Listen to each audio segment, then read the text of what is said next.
오늘 우리에게 주시는 하나님의 말씀은 신약성경 사도행전 12장 5절부터 12절 말씀입니다.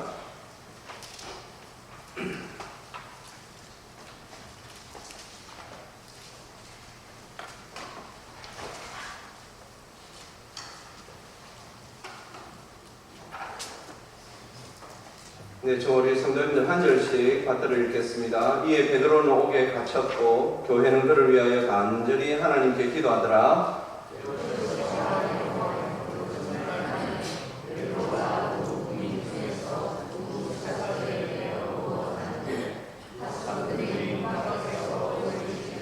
호련히 주의 사자가 나타나며 옥중에 광채가 빛나며 또 베드로의 옆구리를 쳐 깨워 이르되 급히 일어나라 하니 쇠사슬이 그 손에서 벗어지더라.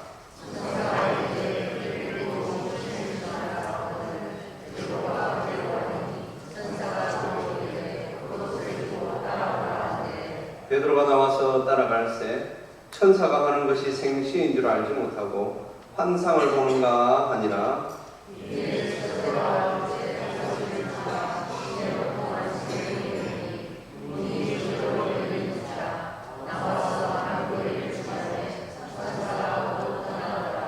이에 베드로가 정신에 들어 이르되 내가 이제야 참으로 주께서 그의 천사를 보내어 나를 헤롯의 손과 유대 백성의 모든 기대에서 벗어나게 하신 줄 알겠노라 하여 깨닫고 마가라 하는 요한의 어머니 마리아의 집에 가니 여러 사람이 거기에 모여 기도하고 있더라. 아멘. 기도하겠습니다. 하나님 아버지 은혜 감사합니다. 주님, 저희들이 주님을 따르는 삶으로 저희들의 삶을 영위해야 함에도 불구하고 주여 그렇게 되지 못하는 시간들이 많음을 용서하여 주시옵소서. 주님, 결국 저희들이 믿음의 사람으로 살아야 하는데 저희들이 주님을 따르는 삶으로 하나님께 영광 돌려야 하는데 저희들의 부족함을 용서하시고 이 시간 성령님이 임하셔서 저희들도 믿음을 따라 주님을 따라 살았던 우리 신앙의 선진들과 같이 주님을 따르는 삶으로 하나님께 영광 돌리게 하여 주시옵소서. 감사드리오며 우리 주 예수 그리스도의 이름으로 기도합니다. 아멘. 성도는 우리가 현대를 살아가는 데 있어서 간혹 옛날에는 좀 잘 들어보지 못했던 그런 질병들을 우리가 좀 많이 듣게 됩니다. 특히 요즘 보면 심심찮게 우리에게 들려오는 그 질병 중에 뭐라고 해야 될까요? 이것도 병이라고 해야 되겠죠. 이 질환 중에 공황장애라고 있습니다. 아마 많이 들어보셨을 것입니다. 특별히 연예인들 가운데 어느 날 갑자기 안 보인다. 그 연예인이 잘 그렇게 활동하다가 안 보이나? 그런데 말이죠. 인터뷰를 하는데 보니까 공황장애를 자기가 알았다. 이게 의학용어로는 뇌신경정신질환입니다. 하나의 질환이라는 거죠. 내 신경이 이 질환을 지금 앓게 된 것이죠. 그러므로 말미암아 극도의 두려움 그리고 극도의 불안감 이런 일들이 막 일어나고 마음이 초조하고 그렇게 하여서 특히 이런 분들은 말이죠. 비행기를 타는 것이 거의 불가능하다라고 합니다. 왜냐하면 그 두려움과 그리고 또 이 공포가 너무 극대화되기 때문입니다. 그런데 참 요즘 의술이 많이 발달하고 의학이 많이 발달하여서 체계적으로 치료만 잘하면 또 어떤 분들은 나도 한때 공황장애를 앓았는데 이렇게 약을 잘 먹고 하여서 제가 이렇게 이제 좀 많이 나아졌습니다 하는 그런 이야기를 많이 듣게 되지요. 그전에는 우리나라에 보편적으로 지금 사람들이 앓고 있는 것 중에 우울증이라는 것도 있지 않습니까? 성도님들, 이 우울증은 저는 이렇게 어느 의사에게 들었습니다. 우울증은 지금 감기보다 더 잘 나을 수 있습니다. 성도님들, 감기 걸려보셨죠? 감기약 먹는다고 낫는 거 아닙니다. 제가 또 어느 의사분에게 이런 이야기 들었습니다. 성도님들, 그 병원에 감기 감기를 잘 고친다고 하면 환자를 몇 명 감기를 낫게 하면 그런 소문이 나는 줄 아십니까? 3%입니다. 100명이 왔는데 3명 고치면 이야 그 병원 감기 잘 고친다 그렇게 말을 듣는답니다. 왜냐하면 이 감기가 굉장히 고치기가 힘든 병이랍니다. 그런데 우울증은 그렇지 않습니다. 그런데 아직까지도 우리나라 사람들이 우울증을 자꾸 정신병으로 생각하는 그런 이 말이죠. 참 옛날에 사람들이 이 잘못 인식을 해가지고 하는데 우울증은 정신병이 아닙니다. 우울증은 이 뇌의 한 부분이 죽는 것입니다. 자기 마음대로 될 수가 없습니다. 지금 우리나라에 보면 말이죠. 젊은이들과 이 전 연령대에 골고루 앓고 있는 또 질환 중에 치매라고 있습니다. 그 치매도 마찬가지죠. 완전히 뇌가 한쪽이 다 죽어버리는 것이죠. 그런데 우울증은 처음부터 이렇게 진단을 잘 받고 약을 처방 잘 받으면 빨리 고칠 수 있는데 아직까지 우리나라 사람들 중에 이 우울증은 정신병이다 이렇게 생각하는 그 사람들 눈을 피해가지고 제대로 제때 치료를 못하다가 나중에는 이게 말이죠. 걷잡을 수 없을 그런 어려움을 당하는 경우들이 많단 말이죠.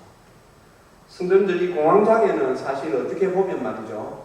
우리가 이 세상을 살아감에 있어서 이런 질환은 앓을 수도 있겠다. 저는 그렇게 생각합니다. 만일라도 예수님 믿지 않았다면 아마 이런 질환을 나도 알았을 것 같다. 저도 솔직히 그렇습니다. 왜냐하면 우리가 이 세상을 살아감에 있어서 어려움이 없습니다. 얼마나 어려움이 많은지 모릅니다. 그래서 어떤 때는 말이죠. 막 속에서 분노가 일어나는 그런 어려움. 그 어떤 때는 말이죠. 막 이 속이 부글부글 끓고 내가 막 어떻게 할 줄 모르는 할 수 없는 그런 일들을 얼마나 많이 만납니까? 그러한 일을 만났을 때에 우리가 신앙이 있고 믿음이 있고 우리에게 기도의 은혜가 있어 우리는 그래도 잘 이렇게 넘기는 것이지. 우리가 만일 그런 은혜가 없다면 우리도 어떤 질환 속에서 지금 살고 있을 줄 모른다라는 것이죠. 오늘 우리가 사도행전 말씀을 또 듣습니다. 제가 요즘 하나님 앞에 기도하는 중에 하나님께서 좀 이렇게 사도행전 말씀을 계속 이렇게 설교하게 하십니다. 왜냐하면 지금 우리가 이 11월 둘째 주일 이 전도 주일을 앞두고 있어서 제가 또 그렇게 기도하고 있어서 그런지 하나님께서 참 이 사도행전의 말씀을 계속 주십니다. 그러는 가운데 또 우리가 지금 큐티를 하고 있지 않습니까?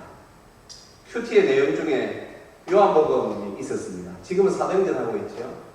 요한복음 21장에 보면 우리 주님께서 부활하신 후 디베라 바다로 오셨습니다. 왜냐하면 베드로를 비롯한 많은 제자들이 주님이 부활하셨다라는 것을 알고도 그들이 야 나는 고기 잡으러 가노라 하면서 갈릴리 바다로 가버렸습니다. 그래서 우리 주님께서 친히 그곳에 찾아가셨죠. 우리가 잘 아는 대로 우리 주님께서 베드로와 이제 대화를 나누는 대목이 요한복음 21장에 나옵니다.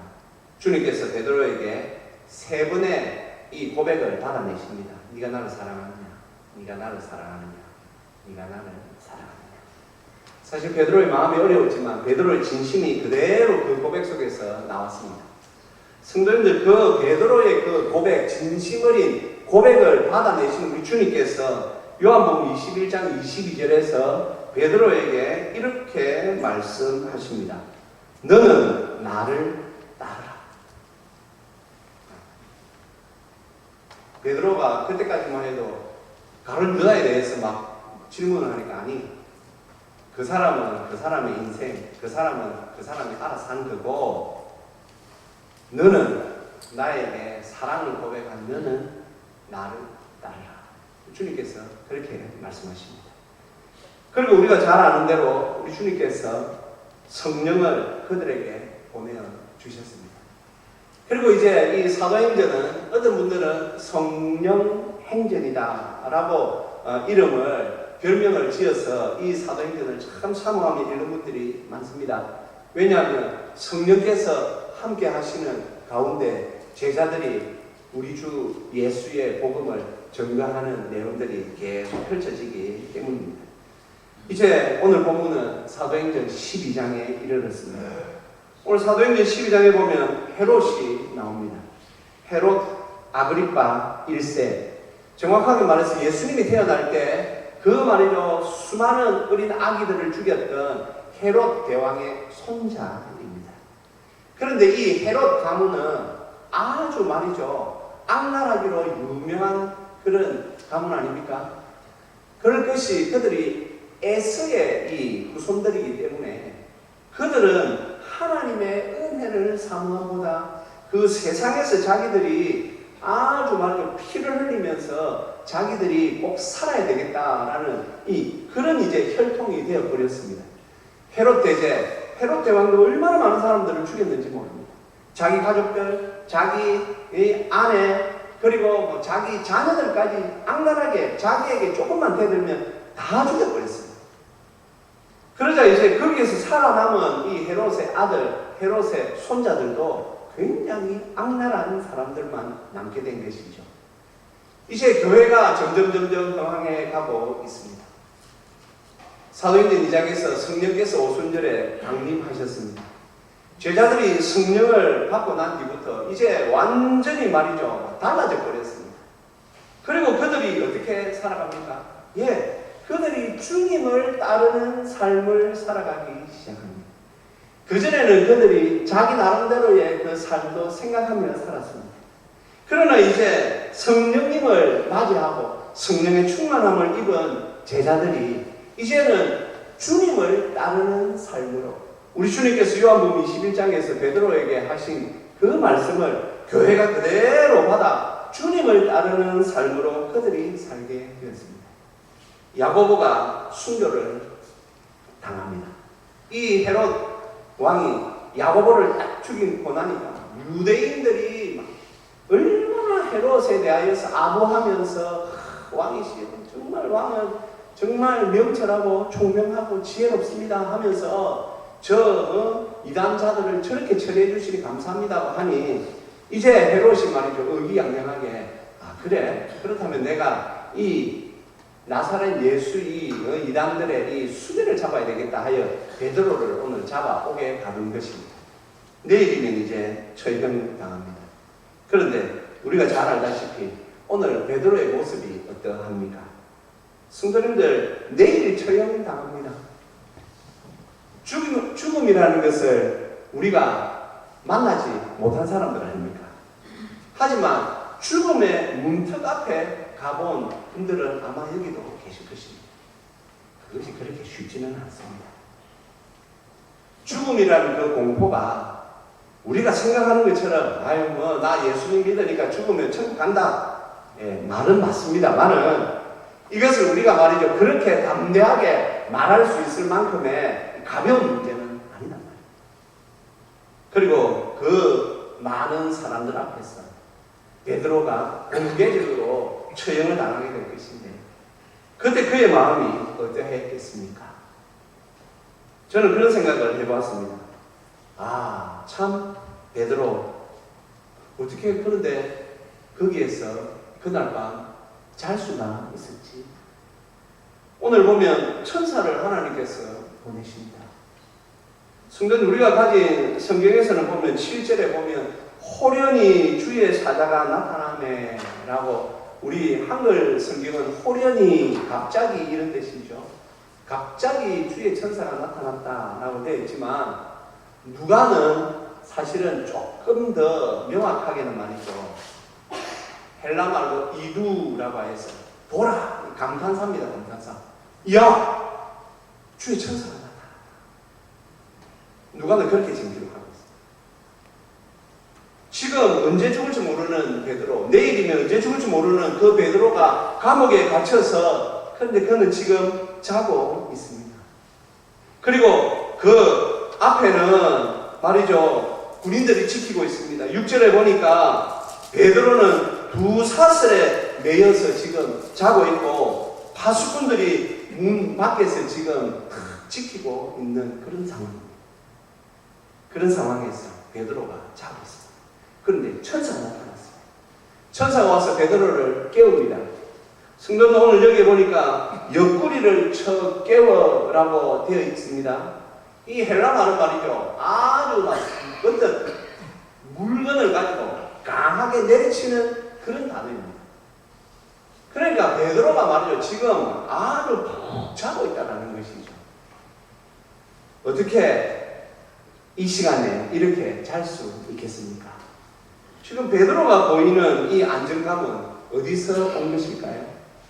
성도님들 이럴 때에 평상심을 유지한다는 것이 쉽겠습니까? 쉽지 않습니다. 그렇다면 베드로가 좀 둔해서 그럴까요? 그렇지도 않습니다. 성도님들 지금 우리가 알기로 사도행전 12장이 되기 전 사도행전 3장, 4장, 5장에 보면 말이죠. 베드로가 성령에 충만하여 설교를 하니 한 번 설교에 5,000명씩 지금 회개를 하고 주님 앞으로 막 돌아오고 하는 그런 역사를 맛본 분입니다. 그렇다면 우리도 이런 생각을 할 수가 있죠. 아, 어떻게 그런 귀하게 지금 쓰임을 받고 있는데 감옥에 잡힐 수 있을까? 어떻게 이렇게 잡혀서 사형 선고를 받을 수가 있을까? 우리가 신앙적으로 우리가 하나님을 믿으면서 당하는 어려움들을 잘못 생각하면 우리가 참 이 시대의 그 질환, 제가 설교 앞부분에 말씀드렸던 그런 장애들을 우리도 만날 수가 있습니다. 하지만 그렇지 않습니다. 왜 그럴까요? 성도님들 잠언서에서 솔로몬은 우리에게 잠언 9장에서 이런 말씀을 주고 있습니다. 우리 같이 한번 읽어보겠습니다. 여호와를 경외하는 것이 지혜의 근본이요 거룩하신 자를 아는 것이 명철입니다. 아멘. 성도님들 그래서 하나님을 믿는 성도들은 일단은 지혜자입니다. 하나님을 믿는 성도들은 다 지혜와 명철을 가지고 있습니다. 이 안정감, 이 평상심 어디에서 나오겠습니까? 성도님들도 아마 아실 것입니다. 마음을 제대로 잡는다는 것은 쉬운 일이 아닙니다. 저도 목사이지만 어떤 때는 마음을 잘 못 잡을 때가 있습니다. 갑작스럽게 말이죠. 어떤 일을 탁 당할 때 저도 간혹 이 마음을 잘 못 잡을 때가 있습니다. 어떤 때는 말이죠. 막 화가 올라오는 때도 있습니다. 저도 그런 기억이 있거든요. 제가 잘못하지 않았는데 제 옆으로 차가 오면서 창문을 열고 막 저에게 욕을 합니다. 또 우리 한국 사람들은 나이에 민감하지 않습니까? 딱 보니 저보다 나이 한 10살 정도 어린 사람인데 막 저에게 욕을 합니다. 제가 거기에서 같이 욕을 할 수가 없지요. 그런데 제가 그것을 참고 있습니다. 사실은 제가 그 일을 다른 도시에서 제가 부교육자일 때 당했는데 몇 달을 제가 사실은 그것으로 인하여서 제가 좀 시달린 적이 있었습니다. 화가 주체가 안 될 거예요. 그래서 기도하고 이 목사가 뭐 이런 목사가 뭐 그런 일을 살다 보면 당할 수도 있지 않은데 그게 너무 화가 나고 그랬습니다. 요즘 돌이켜 생각해보면 그때 내가 조금 더 하나님 앞에 성령의 충만함을 구했어야 되는데 내가 하나님의 그 지혜를 받아서 조금 더 지혜롭게 생각해야 되는데 내가 너무 내 머리로 그때 일을 내가 생각하다가 보니까 성령들이 없어지지를 않습니다. 내 머리로 받은 일이 없어지지를 않습니다. 그래서 제가 참 그때 그 일을 큰 교훈을 삼습니다. 내 머리로 받으면 안 됩니다. 성도님들 여호와를 경외하는 것이 지혜의 근본입니다. 어떻게 오늘 베드로가 이렇게 이 평상심을 유지하며 안정감 속에서 잠을 잘 수 있겠습니까? 그것은 바로 성령님이 임하셨고 지혜의 영이신 성령님이 베드로를 붙잡고 계시기 때문입니다. 이것은 성경에 나타나는 여러 우리 신앙의 인물들이 다 보여주고 있는 것입니다. 창세기 22장에 보면 우리 믿음의 조상 아브라함이 나옵니다. 하나님께서 하루는 아브라함에게 이렇게 말씀하십니다. 아브라함아, 네가 사랑하는 독자 이삭을 모리아산에서 번제로 바쳐라. 성도님들, 하나님께서 100세에 주신 아들입니다. 100세의 아들 주실 때는 언제고 왜 또 그 아들을 그것도 번제로 바치라고 합니까? 번제로 바치기 위해서는 아브라함이 직접 아들을 죽여야 하는데 왜 하나님께서 그런 제사를 지금 요구하고 계십니까? 그런데 우리가 창세기 22장에 보면 아브라함도 사라도 동요하지 않습니다. 왜냐하면 이미 그분들은 하나님의 영으로 충만함을 입었기 때문에 그분들은 주님을 따르는 분들이었습니다. 그래서 어떤 때는 지금은 당장 이해되지는 않지만 내가 여호와 하나님을 따르기로 결심했으니 모든 것이 하나님의 뜻대로 될 것이다. 성도님들 가만히 한번 생각해 보십시오. 어느 목사님들은 아마 이런 설교를 하는 걸 제가 들은 적이 있습니다. 아마 그때 아브라함이 사라 몰래 그 결정을 하고 이삭을 데리고 나왔을 것이다. 왜냐하면 사라가 알면 아마 난리가 났을 것이다. 예, 저는 그런 생각 자체가 여자 경시 문화에서 나온 생각이라고 생각합니다. 저는 그렇게 생각하지 않습니다. 아브라함이 분명히 사라와 의논했을 것입니다. 하나님께서 우리가 사랑하는 저 이삭을 모리아산에서 번제로 바치라고 하고 우리가 하나님을 따르는 사람들이고 하나님을 믿는 사람들이니 하나님의 뜻이 분명히 있을 것이고 내가 다녀오리다. 그것에 대하여 사라도 충분히 동의했을 것입니다. 주여 하며 그리고 우리가 아는 대로 창세기 22장에 그 말씀들이 진행됩니다. 가는 중에 이삭이 뜬금없이 아버지 번제 드리러 간다고 했는데 보니 불도 있고 나무도 있는데 그 번제에 쓸 재물은 어디에 있습니까? 성도님들 그때도 아브라함은 아주 평상심을 잘 유지하고 아들아 그건 하나님께서 알아서 하실 것이다. 성도님들 이 평상심 이 안정감이 어디에서 나오겠습니까? 바로 여호와를 경외하는 자에게 주시는 지혜에서 나오는 것이죠. 우리가 주님을 따르기로 결심만 한다면 하나님께서는 우리에게 이 지혜로 우리를 충만하게 하십니다. 주님을 따르는 일에 걱정할 필요가 없다는 것입니다. 주님을 따르는 일에 주저할 필요가 없다는 것입니다. 그래서 오늘 베드로도 보면 그가 아주 최극한의 상황이지만 그는 천사가 와서 말이죠. 아주 옆구리를 막 어쩌면 막 발로 찼을 수도 있겠죠. 쳐 깨웠다 그러니까. 그렇게 강하게 흔들어 깨워야만 하는 그런 깊은 잠을 잘 수 있었던 것은 그가 주님을 따르기로 주님의 디베랴 바다, 갈릴리 바다에서 주님을 따르라는 그 주님의 말씀에 그가 헌신하였고 나는 이제 주님을 따르는 삶을 살리라 라고 생각하였기에 모든 것을 내려놓을 수 있었다는 것입니다. 사랑하는 성도님들, 지금 이 말씀을 듣는 저와 우리 모두는 어떠합니까? 우리는 지금 주님을 따르고 있습니다. 우리는 지금 성경에 나오는 우리 믿음의 선조들처럼 그렇게 주님을 따르고 있습니까? 우리도 주님을 따라야만 합니다. 걱정하지 마십시오. 염려하지 마십시오. 두려워하지 마십시오. 하나님은 우리의 아버지이십니다. 주님을 따르기로 결심한 그 성도를 하나님께서 존귀하게 받으십니다. 또한 주님을 따르려고 하는 성도들이 가진 것 또 공통적인 것이 또 있습니다. 그것은 바로 부활신앙이지요. 앞서 말씀드린 아브라함 같은 경우에도 이제 모리아산에 도착했을 때에 그 종들에게 이렇게 말합니다. 내가 이삭과 함께 올라가서 하나님 앞에 제사 드리고 이 아이와 함께 내가 돌아오리라. 무엇입니까? 분명히 하나님의 명령은 그 산위에 가서 이삭을 번제로 드리는 것입니다. 이삭을 죽여야 되는 것이죠. 그런데 아브라함은 분명 우리가 히브리서 11장에서 하나님께서 죽은 자 가운데서 살리시는 그 하나님을 아브라함이 믿었기 때문에 그 이삭과 함께 돌아오리라고 그 종들에게 말하고 모리아산을 오릅니다.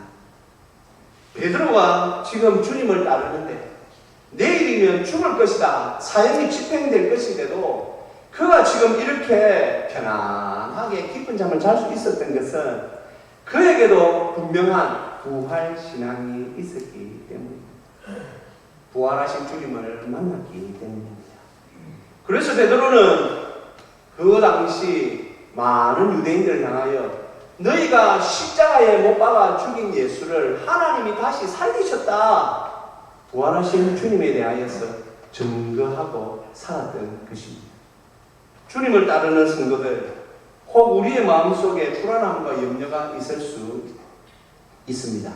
하지만 우리 주님께서 부활하셨듯이 우리도 다음에 부활할 것이기 때문에 우리가 이제 두려워할 것은 아무것도 없습니다. 그래서 오늘 베드로는 이 참 어렵고 힘든 상황에서도 깊은 잠으로 그날 밤을 지금 지내고 있었던 것입니다. 이제 우리의 삶을 돌아보게 됩니다. 사랑하는 성도님들, 우리도 주님을 따르는 삶으로 하나님 앞에 살아야 하는 주님의 제자들입니다. 내가 주님을 따르기 위하여 지금 방해받는 것이 무엇이 있는가? 성도님들이 지금 주님을 따르고자 하는데 성도님들을 방해하는 것이 무엇이 있습니까? 그것들을 내려놓아야만 우리가 온전히 주님을 따를 수가 있습니다. 오늘 새벽에 하나님께서 우리에게 사도행전 1장의 말씀을 새벽기도 시간에 주셨습니다. 우리 주님께서 말씀하십니다.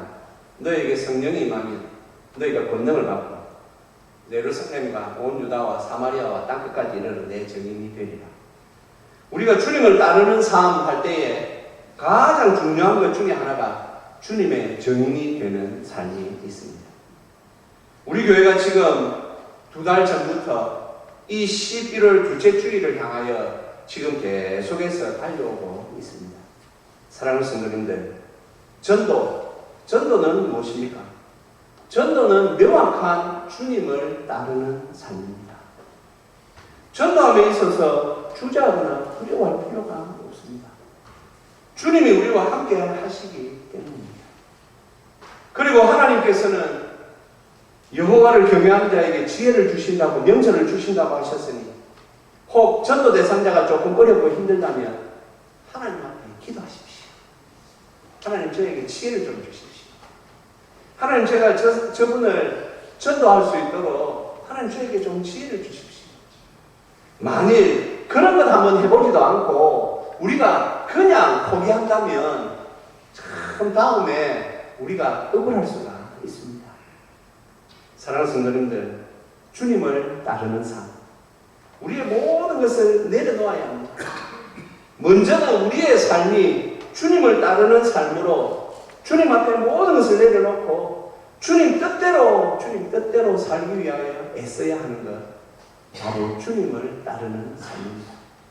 또한 주님을 따르는 성도들은 하나님의 말씀대로 예수님을 전하는 삶이 또한 이 주님을 따르는 삶에 포함되어져 있기에 우리가 하나님을 믿는 성도로서 이 땅을 살아가는데 주님을 따르겠다라고 하면서 내 마음대로 하면서 주님을 따르고자 하는 것은 어불성설이죠. 말이 되지 않는 것이죠. 우리가 온전히 주님을 따르는 삶을 사모함으로 말미암아 더욱 베드로처럼 아브라함처럼 우리의 모든 것을 다 내려놓고 순종하며 천천히 하나님 앞에 나아갈 때 또한 주께서 우리에게 은혜와 위로를 더하시며 우리의 삶을 인도해 주실 줄 믿습니다. 이 은혜 가운데 더욱 큰 복을 누리시기를 주님의 이름으로 축복합니다. 우리 시간 함께 찬양하며 우리의 삶을 한번 돌아보십시다. 사랑하는 성도님들, 지금 우리가 어떻게 살아가고 있습니까? 우리의 삶이 정말 주님을 따르는 삶입니까? 아니면 아직까지도 내가 하고 싶은 대로 내가 하고 싶은 것 하며 사는 삶입니까? 우리 오늘 이 찬양을 함께 고백하며 다시 우리도 이 주님의 제자들의 뒤를 이어 주님을 따르는 삶을 사는 성도로 살아갈 수 있기를 간절히 바랍니다. 우리 함께 찬양하시겠습니다.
말씀을 생각하며 나의 삶이 지금 주님을 따르는 삶인지 우리 자신을 한번 돌아보십시오.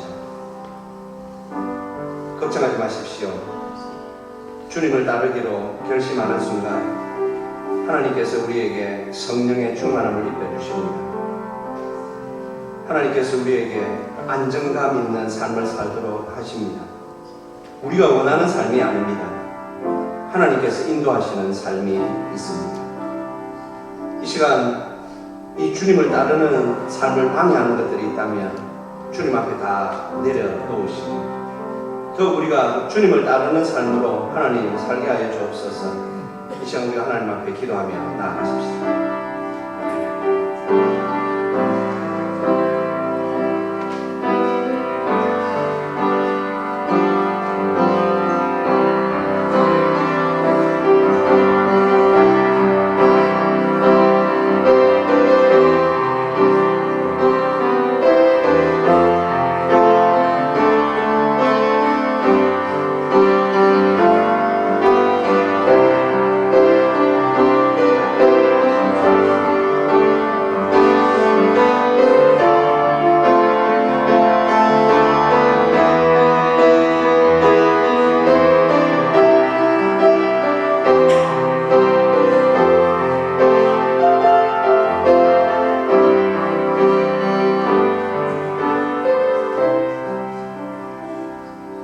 아버지 하나님,